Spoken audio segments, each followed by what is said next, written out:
Les nouvelles en détail. Le président Abdel Fattah el-Sisi a reçu aujourd'hui le président érythréen Issaïas Afwerki au palais de l'Ittihadiyya. Une séance de pourparlers entre les deux dirigeants a eu lieu sur le développement des relations bilatérales et l'activation des échanges commerciaux et l'amélioration du climat de l'investissement. Les discussions se sont également concentrées sur la situation régionale, notamment des développements en mer Rouge et la nécessité de parvenir à un cessez-le-feu dans la bande de Gaza. Sarah Al-Maghrabi nous donne plus de détails.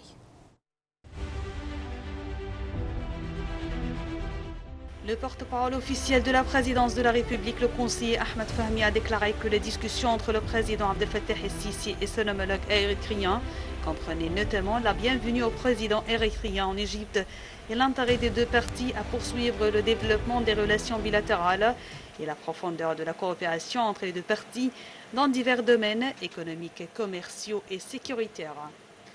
Les discussions se sont également concentrées sur l'activation des échanges commerciaux entre les deux pays et l'amélioration de l'investissement par la présence des entreprises égyptiennes dans le marché érythréen dans des secteurs d'intérêt commun. Le porte-parole officiel a ajouté que les discussions ont également porté sur la situation régionale, notamment les développements en mer Rouge, où les deux présidents ont discuté des graves développements sécuritaires survenus dans cette région. Ils ont souligné l'importance de la non-escalade et de la maîtrise de la situation et la nécessité de parvenir à un cessez-le-feu immédiat dans la bande de Gaza pour parvenir à un accès humanitaire total et durable à la bande de Gaza et pour ouvrir la voie à une solution à deux États et à l'établissement d'un État palestinien indépendant conformément aux références internationales approuvées.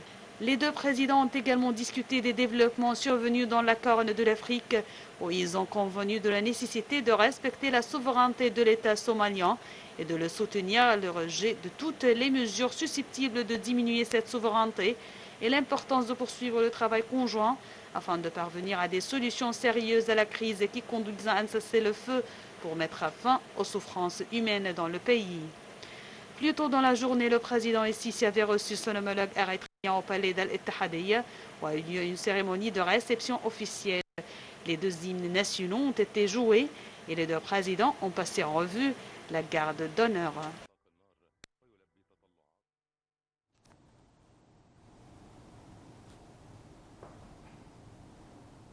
L'Égypte a dévoilé hier les détails d'un partenariat avec les Émirats arabes unis, un investissement record de 35 milliards de dollars. Plus de détails dans ce commentaire. C'est un partenariat entre le gouvernement égyptien et Abu Dhabi Holding, un fonds souverain émirati contribuant à 22% du PIB émirati hors pétrole, selon son site officiel, pour développer la région hébergeant l'ancienne résidence balnéaire du roi de l'Égypte, Farouk, lors de la première moitié du XXe siècle.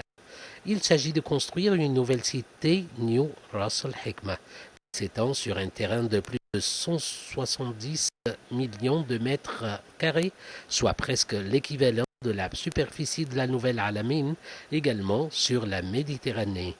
En plus des nouveaux aéroports qui sera construit et géré par le ministère égyptien de l'aviation et l'entreprise internationale d'Abu Dhabi, le projet renferme des quartiers de logement, une zone d'affaires et une zone technologique, une marina pour accueillir les navires touristiques et les yachts et vise à attirer 8 millions de touristes par an. Le projet renferme également le développement d'autres villes côtières à Ras al-Hikma, Al-Neghila et Jarjoub, à présent très peu peuplées. Le gouvernement participe au financement et bénéficierait d'une part de profit s'élevant à 35%, a dévoilé le Premier ministre Dr Mostafa Madbouli lors de la cérémonie de la signature, en ajoutant qu'Abu Dhabi Holding créera une société sous le nom de Ras al-Hikma qui sera une société par action égyptienne. Selon Bloomberg, l'Égypte participe à 20% à la société créée, y compris une part détenue par le groupe immobilier géant Talat Mustafa qui a assisté en premier rang à la cérémonie de la signature. Le financement émirati de 35 milliards de dollars versé comme tel, il sera sur 2 phases. La semaine prochaine, l'Égypte recevra une première tranche de 15 milliards de dollars en investissement direct. L'autre tranche sera de 20 milliards payée après 2 mois. En plus, Les Émirats arabes unis vont transformer ces dépôts auprès de la Banque centrale d'Égypte en investissement. Ces dépôts s'élèvent à la hauteur de 11 milliards. Ces sommes seront donc déduites des statistiques de la dette extérieure et considérées comme un investissement étranger. Se félicite le Premier ministre Dr Mostafa Madbouli. Lors de la première phase, une tranche de 5 milliards de dépôts sera versée dans le projet. Le reste, soit de 6 milliards, sera versé lors de la seconde phase. Tout au long du projet, les Émirats arabes unis ont promis d'injecter 150 milliards de dollars d'investissement. Il a également dévoilé être sur le point de signer 2 nouveaux accords de financement avec le FMI et l'Union européenne, sans pourtant dévoiler leur montant.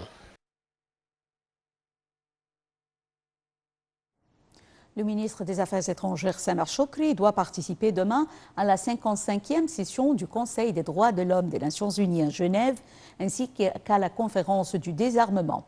Le ministre des Affaires étrangères participe également à un certain nombre d'événements organisés en marge des travaux du Conseil qui abordent les crises régionales et internationales d'intérêt commun, outre ses répercussions sur les droits de l'homme, notamment les répercussions de la guerre à Gaza.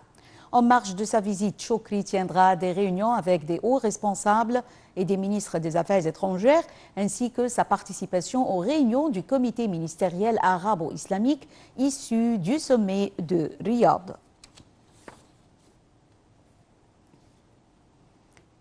Un haut responsable dément les rapports des médias faisant état d'une violation de l'espace aérien égyptien par des avions militaires israéliens en les qualifiant de fausses et non fondées. Plus de 100 Palestiniens ont été tués dans de nouvelles frappes nocturnes israéliennes dans la bande de Gaza, assiégée et dévastée avant des discussions prévues à Paris sur une trêve en présence d'une délégation israélienne. Plus de détails dans ce commentaire signé Sarah Al-Maghrabi. Plus de 4 mois après le début de la guerre le 7 octobre dans la bande de Gaza, la situation humanitaire ne cesse d'empirer dans le territoire palestinien occupé, où l'ONU a mis en garde contre une menace de famine de masse, faute d'approvisionnement suffisant en eau et nourriture. L'inquiétude grandit chaque jour à Rafah, à la pointe sud du territoire palestinien, où se messent au moins 1,4 million de personnes, pour la plupart des déplacés menacés d'une opération de grande envergure de l'armée israélienne. Avant l'aube, les bombardements israéliens ont coûté la vie à au moins 103 Palestiniens dans la bande de Gaza, selon le ministère palestinien de la Santé. Au moins 29 606 Palestiniens y ont péri, en grande majorité des civils depuis le début de la guerre, selon le dernier bilan du même ministère. Pas au blocage diplomatique, de nouvelles discussions sont prévues à Paris pour tenter d'obtenir une trêve assortie d'une libération des otages. Une délégation menée par le chef du Mossad, les services secrets israéliens, est arrivée dans la capitale française. D'après une source du mouvement palestinien Hamas, le plan prévoyait une pause de 6 semaines et la libération de 200 à 300 prisonniers palestiniens en échange de 35 à 40 otages.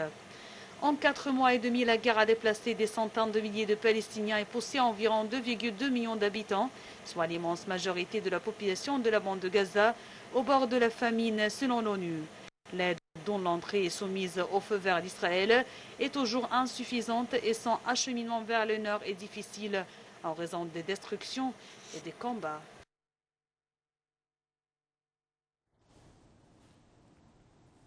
L'Égypte déploie tous ses efforts pour assurer l'acheminement rapide et continu des aides humanitaires et des secours à la population de Gaza à travers le port terrestre de Rafah.